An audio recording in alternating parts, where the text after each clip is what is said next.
Selamat malam teman-teman. Terima kasih sudah melihat live saya. Jadi pada kesempatan hari ini saya mau bercerita tentang perjalanan kami itu dalam mendampingi anak kami melawan penyakit yang namanya leukemia ya, atau yang disebut kanker darah. Nah, jadi hari ini saya mau berbagi cerita, jadi supaya teman-teman nanti bisa bisa menginspirasi teman-teman sebagai seorang pendamping orang sakit, karena pada dasarnya untuk kesembuhan seorang pasien itu kan memang semua ditentukan oleh Tuhan. Itu kan ada 3 elemen ya, yang terpenting itu adalah elemen yang disebut ada dokter. Jadi kalau dokter itu tim medis yang bagian merawat merawat anak ini. Terus yang kedua itu ada pendamping. Setelah pendamping itu habis itu si pasiennya gitu. Nah, saya akan berbicara dari sisi pendamping gitu ya. Jadi supaya teman-teman nanti mengerti harus gimana sih gitu kan untuk kita menjadi seorang pendamping yang baik. Nah, seperti itu. Apalagi kalau sudah punya anak yang memiliki eh, penyakit seperti ini. Dan kita nggak boleh panik begitu, nggak boleh. Nah, saya mau sedikit cerita buat teman-teman ya. Sebentar.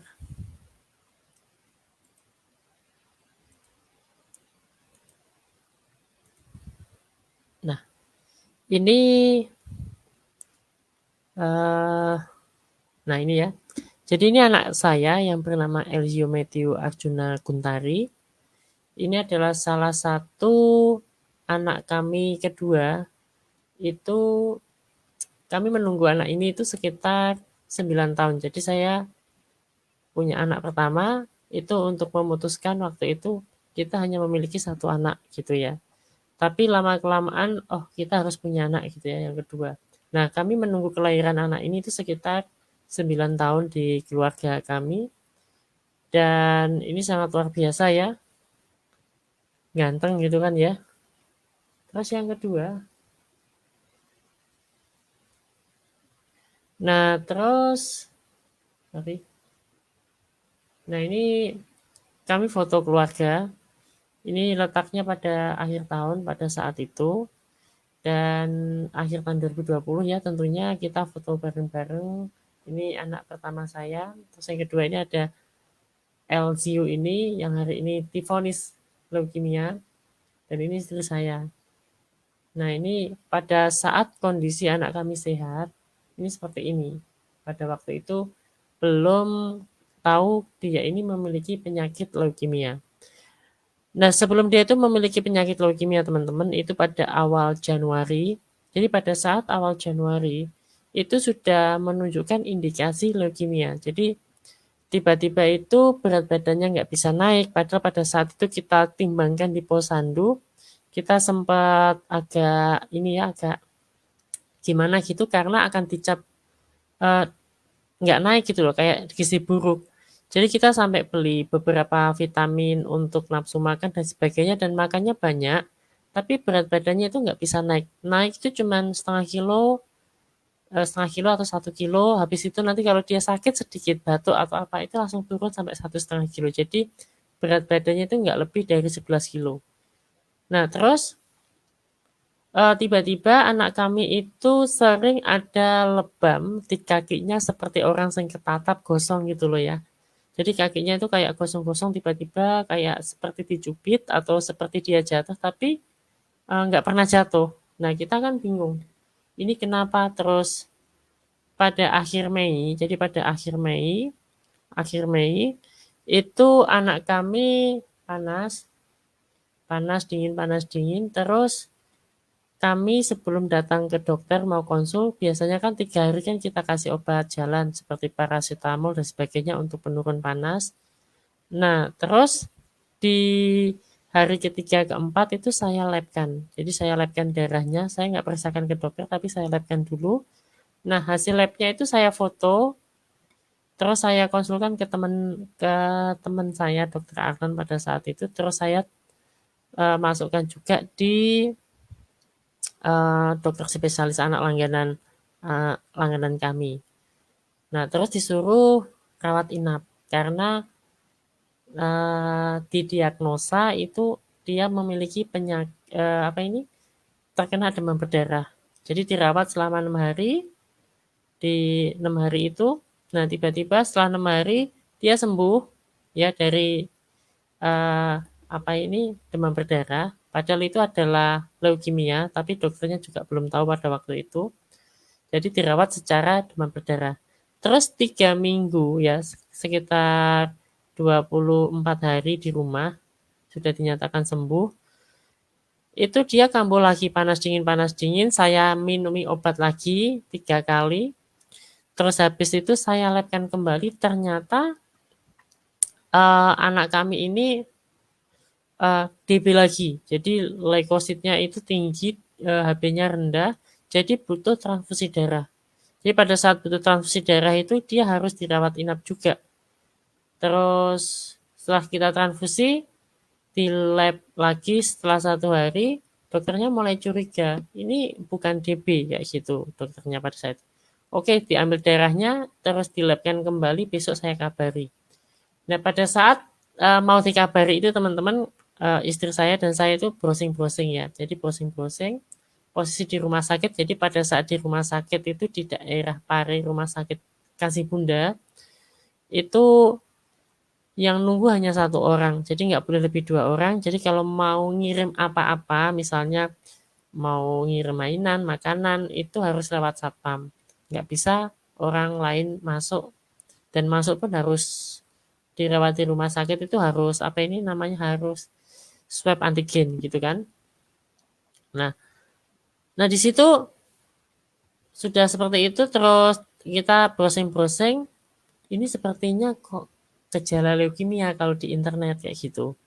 Nah, ternyata beneran pada pagi sekitar tanggal 12 Juli, ya 12 Juli itu, 11 Juli, saya dikabari dokternya mau menemui saya secara pribadi, saya dipanggil. Ternyata anak kami didiagnosa terdeteksi leukemia, tapi nggak tahu jenis leukemianya apa karena ada beberapa jenis, ada ALL1 atau AML atau ALL2, dan itu ada tingkat resikonya, resiko biasa atau resiko tinggi dan seterusnya. Nah, itu harus dirujuk. Jadi pada saat itu anak kami itu sudah mulai jadi sudah mulai badannya bengkak-bengkak. Ya, jadi badannya bengkak-bengkak. Saya kasih contoh ya. Ini misalnya ini kan sakitnya kan seperti ini kan normal ya dengan ini. Jadi saat itu langsung dia drastis bengkak seperti ini, teman-teman. Jadi pada saat bengkak seperti ini, dan itu kepalanya kalau saya pegang itu genjur-genjur gitu loh ya pada saat itu. Nah, ini saya dibilangin dokter, ini harus dirawat di rumah sakit yang lebih vaskesnya lebih bagus. Jadi harus disuruh milih waktu itu. Kamu mau ke Saiful Anwar Malang atau rumah sakit Dr. Sutomo kan gitu. Nah, pada saat nah sebelum sebelum ini punya BPJS enggak? Ditanya sama dokternya. Kalau saya punya dokter, anak saya yang pertama, istri saya punya, cuman anak ini belum saya masukkan di BPJS. Karena saya pada waktu itu males ngurus gitu ya waktu itu. Jadi ini nggak pakai BPJS. Oke, jadi kalau nggak pakai BPJS, daftar dulu sebelum berangkat. Oke, saya daftar di BPJS. Jadi saya pulang dulu pada saat itu ngurusi surat-surat. Jadi perjalanan dari Pare ke Pelosokan sekitar 1 jam. Nah, 1 jam itu teman-teman, ketika saya dikabari itu saya nangis ya di perjalanan. Jadi nangis, nangis, oh Tuhan, kok kenapa dosa apa yang sudah kami lakukan sehingga anak kami memiliki penyakit seperti ini kayak gitu. Jadi di perjalanan itu, terus yang kedua, uh, nggak ada persiapan untuk kami ke Malang ya, jadi nggak ada persiapan. Jadi baju itu nggak saya lipat, saya taruh keranjang gitu, tak masukkan mobil. Terus saya sebelum ke Malang itu, saya ke kantor BPJS untuk mendaftarkan anak kami ini, LCO, kantor BPJS, dan dibilangi kalau BPJS ini bisa digunakan kalau sudah 14 hari setelah daftar. Jadi kamu harus menggunakan jalur umum. Jadi pada saat itu saya sudah menyelesaikan adminnya semua, terus saya datang lagi ke Pare, jadi perjalanan lagi 1 jam. Nah, di saat perjalanan itu teman-teman, jadi eh, saya saya di telepon istri saya. Jadi istri saya kan posisi di rumah sakit pada saat itu bilang, "Pak, ini gimana anak kita?" Sambil dia itu nangis-nangis. Dan saya juga belum sarapan, itu jam setengah 12. Tiba-tiba kaki saya itu gemetar, kayak saya mau setengah setengah sadar setengah enggak.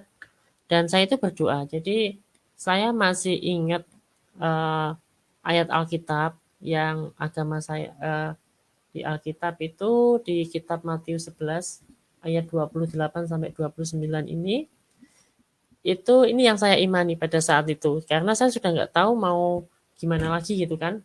Jadi di sini dikatakan marilah kepadaku semua yang letih lesu dan berbeban berat, aku akan memberikan kelegaan kepadamu. Nah, jadi pikulah kuk yang kupasang atau beban yang kupasang dan belajarlah kepadaku karena aku lemah lembut dan rendah hati dan jiwamu akan mendapatkan ketenangan. Nah, pada saat itu saya itu berdoa teman-teman. Tuhan, apa yang aku lakukan untuk saya ini? Jadi untuk saya menghadapi anak kami ini. Dan terus di situ pada saat di perjalanan saya belum makan, jadi saya langsung belok ke warung kaki lima. Pada saat saya ini tiba-tiba saya kan telepon kan kayak gitu. Nah, tiba-tiba itu ada suara yang bisiki saya. Suaranya itu gini. Dalam menghadap, ya, jadi suaranya seperti ini. Itu langsung tiba-tiba saya strong kuat gitu ya. Jadi suaranya seperti ini. Eh, Anak itu adalah fitrah atau hadiah dari Tuhan. Jadi kamu yang terpenting kamu lakukan yang terbaik sesuai kontrol kamu sebagai orang tua. Masalah usia panjang atau masalah anak ini sembuh atau tidak itu bukan urusan kamu. Karena ini adalah hadiah yang kuberikan kepadamu, kamu cukup menjaga. Nah, sebagai orang tua, kamu hanya bisa memberi dia itu makanan yang bergizi, yang kedua itu memberi dia ilmu yang berguna, dan dia menjadikan anak itu soleh gitu. Cuma 3 ini. Nah, selain itu adalah urusan saya. Nah, kata-kata itu teman-teman, itu terngiang di saya, terus istri saya telepon, saya kasih jawaban gini, "Mah, eh, kamu tenang aja, ini adalah anak ini adalah hadiah dari Tuhan. Jadi kamu nggak boleh sakit. Nanti kalau kamu ikut terpuruk dan di hadapan kamu nangis-nangis, terus anak kamu nanti dia akan ikut sedih. Kalau dia ikut sedih nanti dia lemah. Dan kamu nanti kalau kamu lemah juga dan anak kamu lemah juga, itu kamu ikut sakit dan kamu nanti nggak akan bisa menjaga anak kamu loh." Nah, seperti itu akhirnya istri saya kuat. Oke, jadi dia mau mengerjakan tugas sebagai kontrol orang tua, yaitu menjaga, memberi makanan yang bergizi dan melakukan terbaik dari kemampuan kita. Nah, dari situ kita agak tenang, ya agak tenang. Kita menggunakan prinsip itu ya. Jadi Tuhan sudah membisiki kata-kata itu, jadi saya tinggal ngikuti petunjuk itu. Terus jam 2 kita berangkat, jam 2 saya nyampe Pare untuk dirujuk di suruh tanda tangan kayak gini. "Pak, kalau suruhnya sipilan, kamu milih di Dokter Sutomo, tapi harus tanda tangan UGD-nya itu dijadikan satu sama COVID-19. Tapi kalau di Saiful Anwar, itu disendirikan. COVID sendiri, eh, penyakit ini sendiri. Oke, kalau gitu aku milih di Saiful Anwar. Saya nggak mau ditaruh di rumah sakit yang dijadikan satu tempat UGD-nya dengan COVID-19. Akhirnya, oke, ya udah di Saiful Anwar. Jadi harus rapid test dulu ya Pak. Nah, saya rapid test, istri saya dan anak saya itu per orang kan 250 dan suruh menyelesaikan admin dulu sebelum berangkat karena kita menggunakan jalur umum pada waktu itu dan kita dirawat selama sekitar 3 hari itu kita habis sekitar 9 jutaan ya pada saat itu 3 hari untuk ini.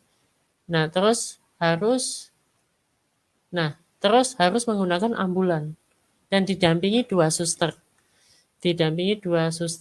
untuk perjalanan menuju di rumah sakit Saiful Anwar. Nah, jadi di sini ada tabung oksigen, terus ada 2, dan waktu itu anak saya gendong, karena anak saya kan saya gendong, saya masukkan di dalam mana ini, di dalam ambulan. Saya bilang oke, yuk naik ambulan, ini bagus banget ya ambulannya, yuk naik ya, nanti supaya sembuh. Seperti itu terus dimasukkan dan istri saya masuk juga. Dan kita perjalanan 3 jam dari Kediri, Pare itu ke Saiful Anwar, Kota Malang itu 3 jam dan pada saat perjalanan pun sama. Jadi pada posisi 3 jam itu saya nangis-nangis ya. Jadi saya ngikuti di belakang sambil nyetir itu saya nangis-nangis. Dan 3 jam sampai di Saiful Anwar teman-teman. Ternyata di Kota Malang kan dingin banget. Saya lupa nggak bawa jaket. Saya hanya bawa pakaian 2 dan di sana dirawat selama berapa ini penegakan diagnosa itu sekitar 6 hari ya. Nah, ya sorry 7 hari, 7 hari. Jadi dirawat selama 7 hari dan seperti ini ya. Jadi dites pada saat itu posisinya itu badannya bengkak, terus perutnya membesar. Nah seperti ini pada saat itu perutnya besar. Ini kan sudah berhenti dari bengkaknya ya, jadi bengkak. Terus setelah bengkak itu perutnya besar seperti ini. Itu saya konsulkan ke dokter itu katanya kayak gini. Karena ada sel kanker, jadi hati itu dia sebagai penghancur racun, dia bekerjanya ekstra, jadi perutnya akan besar.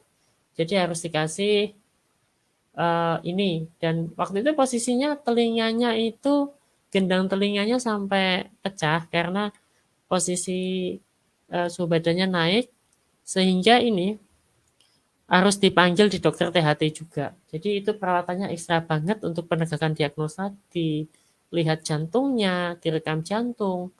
Terus yang kedua itu ginjal, itu dicurigai karena badannya bengkak. Dan puji Tuhannya normal semua. Terus setelah itu di BMP ya. Jadi BMP itu pengambilan sumsum tulang belakang. Jadi pengambilan sumsum tulang itu untuk menentukan jenis kanker apa? Apakah ALL1 atau L2 atau AML?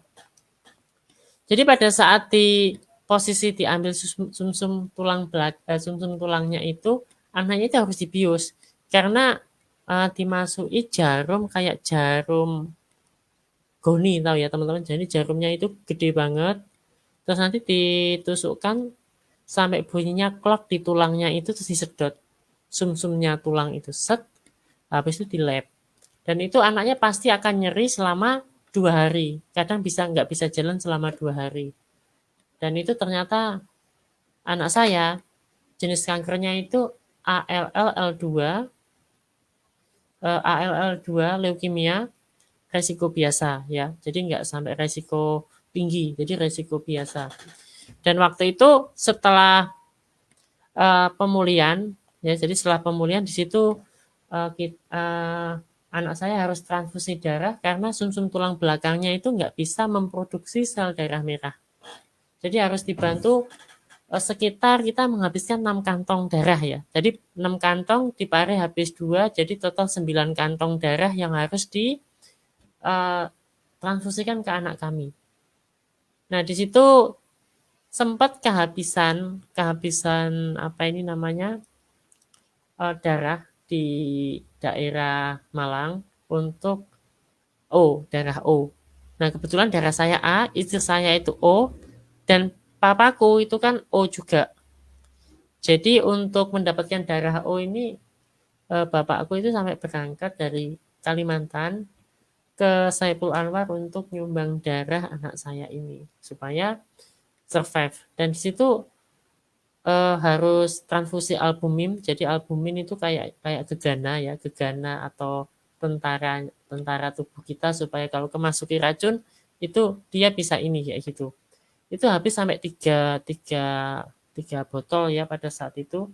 Dan selama penegakan diagnosa itu kita seperti naik roller coaster ketika dokternya bilang gendang telinganya pecah dan terdeteksi kena ginjalnya, hatinya bengkak, limpahnya bengkak, dan seterusnya itu saya semacam ya hancur-hancuran kayak gitu. Jadi kalau saya duduk di mana sendiri gitu saya nangis sendiri. Terus kedua kalau saya duduk sendiri itu nangis sendiri. Terus kedua itu anak kami sangat gelisah. Jadi dia mengalami yang namanya swing. Swing itu moodnya itu naik turun ya. Jadi dia nangis itu sampai 2 jam teman-teman. Nangis 2 jam nanti capek tidur nangis lagi dan seterusnya itu. Dan dokternya bilang ini kita suntik obat ini supaya dia tenang, tapi nanti dia akan seperti ini. Nah, jadi selama perjalanan 1 minggu itu sangat-sangat, sangat-sangat nggak bisa ini ya, nggak bisa diungkapkan dengan kata-kata. Jadi teman-teman seperti itu. Terus karena sudah uji klinisnya sudah selesai dan diagnosanya sudah selesai, dokter itu dokter hematologi yang menangani anak kami ini. Jadi ada 3 dokter pada saat itu sama dua, dua perawat itu mengumpulkan. Jadi manggil saya, istri saya nggak dipanggil, itu ditanyai gini. Oke Pak, ini sudah selesai secara penegakan diagnosa. Jadi untuk penanganan anak LGU ini, jadi pada penanganan anak LGU ini itu ada 3. Jadi kemoterapi, kemo, yang kedua itu transplantasi sum-sum tulang, 2 itu ya. Dan ini dilakukan di kemo dulu. Kalau kemonya nggak berhasil itu di apa ini namanya ditransplantasi. Nah itu dipilihkan kemo untuk tahap pertama. Nah untuk tahap pertama ini Pak, kemo ini sebelum kami melakukan kemo di minggu depan Bapak harus datang ke sini. Kita dikasih yang namanya apa ya? Namanya itu protokol. Jadi protokol kemoterapi itu dilakukan selama 100 minggu teman-teman. Jadi selama 100 minggu dan setiap 1 minggu sekali itu harus datang ke rumah sakit Saiful Anwar ini kayak gitu. Dan ini dibagi 4. Jadi ada induksi, konsolidasi, maintenance sama additional terapi. Dan itu harus selesai selama 100 minggu itu. Nah, kira-kira Bapak ini siap enggak nanti wirawiri dari Malang ke Kediri untuk melakukan proses ini? Terus saya tanya, Pak, kalau misalnya nggak dilakukan proses kemoterapi, apa hal terburuk yang anak kami alami? Hal yang terburuk itu dia hanya bisa bertahan selama 6 bulan. Kalau 6 bulan ini nggak dilakukan lakukan kemo atau lakukan kemo, dia nggak akan bisa survive karena dan seperti membunuh pelan-pelan. Jadi hati, ginjal semuanya akan rusak karena darahnya nggak ada gitu ya, nggak bisa membawa oksigen dan sebagainya. Jadi harus dilakukan ini. Oke, akhirnya yaudah Pak, yang terbaik dilakukan yaitu kemo. Nah sebelum itu saya dibilang sama dokternya, oke, karena ini bebannya itu nggak bisa ditanggung satu orang, kami sarankan bapaknya itu mengumpulkan keluarga besar, keluarga inti semuanya. Dalam proses kemo ini nggak boleh setengah-setengah, jadi harus selesai, nggak boleh terlambat juga. Seperti itu ya, dan biayanya itu lumayan. Untuk biaya akomodasinya lumayan, dan biayanya itu ada beberapa, kalau BPJS-nya aktif ya waktu itu ditanggung oleh BPJS. Yang kedua, nggak semuanya ditanggung BPJS, jadi ada beberapa obat-obat itu yang harus atau tindakan medis yang nggak ditanggung BPJS gitu. Itu siap enggak? Oke Pak, saya siap seperti itu. Dan akhirnya waktu konsul itu, jadi hati saya tetap hancur-hancuran karena saya mikirkan besok ini pulang ke rumah ini harus totalan admin karena nggak ditanggung BPJS pada saat itu ya. Dan terbukti teman-teman ternyata habisnya luar biasa ya. Jadi setelah masuk di Pare sekitar 9, ini kita kena penegakan diagnosa itu 16, sekitar 16 lah. Jadi sama biaya wirawiri ya 3-3-3-5an lah ya. Jadi plus semua beberapa uang kami habis. Jadi habis rekening-rekening itu tak ambil semua habis, termasuk modal kerja pada saat itu. Dan akhirnya teman-teman setelah penegakan diagnosa selesai kami pulang. Setelah kami pulang itu kita mikir gini. Jadi setiap hari Selasa itu harus datang ke mana? Saiful Anwar dirawat selama 4 hari. Kemo itu kan ya tergantung obatnya yang dimasukkan apa selama 4 hari. Dan kemo itu adalah membunuh sel baik sama sel buruk sehingga nanti rambutnya bisa rontok kayak gitu. Rambutnya rontok dan itu nggak boleh terinfeksi dan harus steril kayak gitu. Dan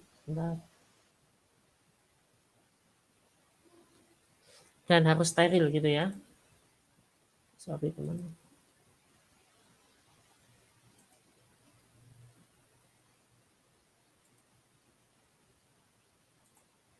Jadi harus steril. Jadi kayak kita punya hewan peliharaan seperti kucing dan lain sebagainya kita adopsikan ke orang, punya beberapa burung itu tak kasihkan orang lain. Jadi tidak boleh ada hewan peliharaan di situ dan harus steril. Dan di situ sudah saya kasihkan semua. Terus kami siap-siap. Jadi kita mikir pada saat itu, wah kalau saya hari Selasa, Rabu, Kamis, Jumat ada di Malang, nanti hari Sabtu, Minggu, dan Senin saya di Kediri, nanti Selasa subuh itu berangkat lagi 4 hari di sana, jadi cuma 3 hari aja di rumah untuk selama 7 minggu ini saya cuma 3 hari aja di rumah dan 4 hari di rumah sakit kayak gitu. Nah waktu berangkat ke rumah sakit pun tetap harus 2 orang ini harus rapid test antigen, 2 orang kayak gitu ya, 2 orang rapid test untuk menunggu nanti di sana 4 hari. Dan puji Tuhan BPJS aktif, jadi biaya yang kita keluarkan itu nggak besar-besar banget. Dan beberapa untuk bisa mendapatkan uang yang kita punya ya kita jual gitu ya untuk pengobatan anak kami, kita lakukan yang terbaik. Itu jadi intinya teman-teman, buat teman-teman pada hari ini kalau misalnya teman-teman memiliki seperti yang saya alami ini, saya mengimani ayat ini sih ya yang ditulis di Alkitab, yaitu lihatlah burung di udara, mereka tidak menanam dan tidak menuai dan tidak juga mengumpulkan hasil tanamannya di dalam lumbung. Meskipun begitu, Bapakmu atau Tuhan yang di surga memelihara mereka. Bukankah kita lebih berharga daripada burung? Nah, jadi saya mengimani ayat ini sampai sekarang untuk kecukupan biaya anak kami, LGU. Dan masih memerlukan biaya banyak gitu ya. Diakomodasi sama biaya tambahan di luar ini seperti itu. Dan nanti saya akan ceritakan beberapa kisah karena masih banyak sekali kan, nanti masih masa induksi, apa yang harus dipersiapkan dan sebagainya. Dan sebagai pendamping yang baik, pendampingnya orang sakit ya.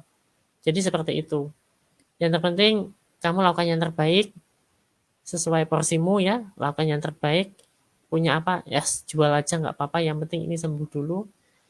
Yang terpenting kita sebagai orang tua, kita menjadi orang tua yang terbaik di buku kehidupan anak kami. Jadi kalau andai pun hal tersebut terjadi, kita sudah menjadi yang terbaik sesuai versi kita, seperti itu.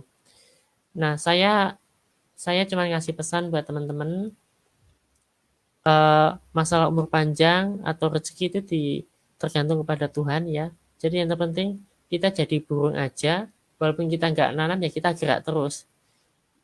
Jadi pada saat 3 hari itu saya jualan dan sebagainya, saya gerak terus. Nah, alhamdulillah itu dapat rezeki untuk bisa besok untuk rapid kembali, untuk kami bisa berangkat lagi dan seterusnya. Ya semoga teman-teman keluarganya disehatkan dan rezekinya dilancarkan di masa-masa sulit seperti ini dan bisa sejahtera semua ya. Terima kasih buat live saya pada hari ini. Semoga teman-teman bisa memetik pelajaran berharga dari live saya. Terima kasih, sampai ketemu di hari berikutnya.